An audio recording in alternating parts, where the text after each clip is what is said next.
terkasih di dalam Kristus, selamat pagi. Salam jumpa lagi dalam Sabda Siap Saji.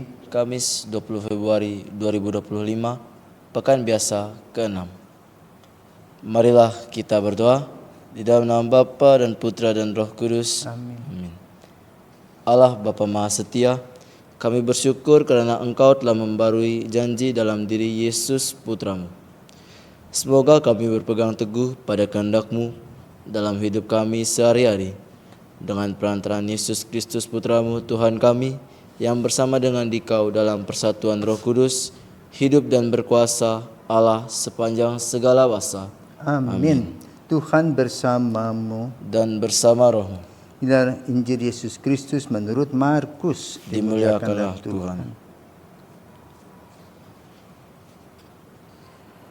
Pada suatu hari Yesus bersama murid-muridnya pergi ke kampung-kampung di sekitar Kaisaria Filipi. Di tengah jalan dia bertanya kepada murid-muridnya, kata orang, siapakah aku ini? Para murid menjawab, ada yang mengatakan Yohanes Pembaptis, ada juga yang mengatakan Elia, ada pula yang mengatakan seorang dari para nabi. Yesus bertanya lagi kepada mereka, tetapi menurut kamu, siapakah aku ini? Maka Petrus menjawab, engkaulah Mesias. Dan Yesus melarang mereka dengan keras supaya jangan memberitahukan kepada siapapun tentang dia. Kemudian mulailah Yesus mengajarkan kepada mereka bahwa Anak Manusia harus menanggung banyak penderitaan. Ia akan ditolak oleh para tua-tua, imam-imam kepala, dan ahli-ahli Taurat, lalu dibunuh dan bangkit sesudah 3 hari. Hal itu dikatakan dengan terus terang. Tetapi Petrus menarik Yesus ke samping dan menegurnya. Maka berpalinglah Yesus dan sambil memandang murid-muridnya, ia memarahi Petrus, katanya, nyahlah iblis, sebab engkau bukan memikirkan apa yang dipikirkan Allah, melainkan apa yang dipikirkan manusia. Demikianlah sabda Tuhan. Terpujilah Kristus. Selamat pagi Romo. Pagi George.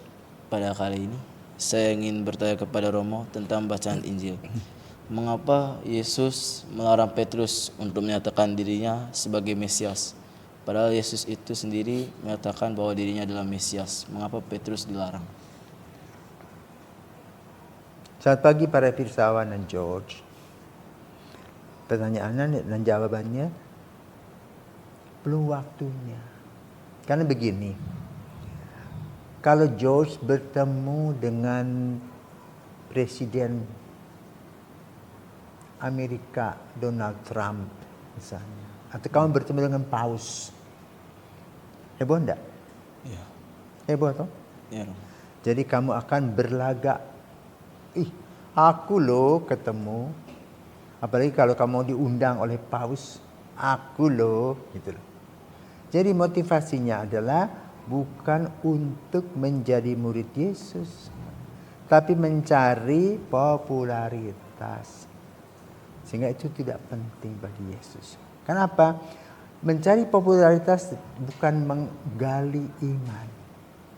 Jadi urusan dengan Yesus itu adalah bagaimana kita menggali iman. Membuat dasar iman kita kuat dan kita percaya dan tahu persis seperti orang mengatakan, tak kenal maka tak sayang. Ya. Seperti George, ya. George di sini punya ibu guru. Di rumahmu juga punya ibu. Ya. Apa bedanya dua ibu itu? Apa persamaannya? Yang satu di rumah, yang satu ada di sekolah. Terus bagaimana peranan mereka? Sama-sama membantu. Bantu apa? Membantu ketika dalam kesulitan. Sekarang kalau ibu yang guru itu apakah memberikan gajinya kepadamu? Tidak. Belikan nasi, berikan baju? Tidak, Romo. Tidak. Tapi ibumu? Iya. Nah itu bedanya. Lalu kamu panggil mama. Gitu. Iya. Pada ibu guru juga mama? Tidak. Nah, ibu. Nah beda. Ya, beda peran, beda fungsi.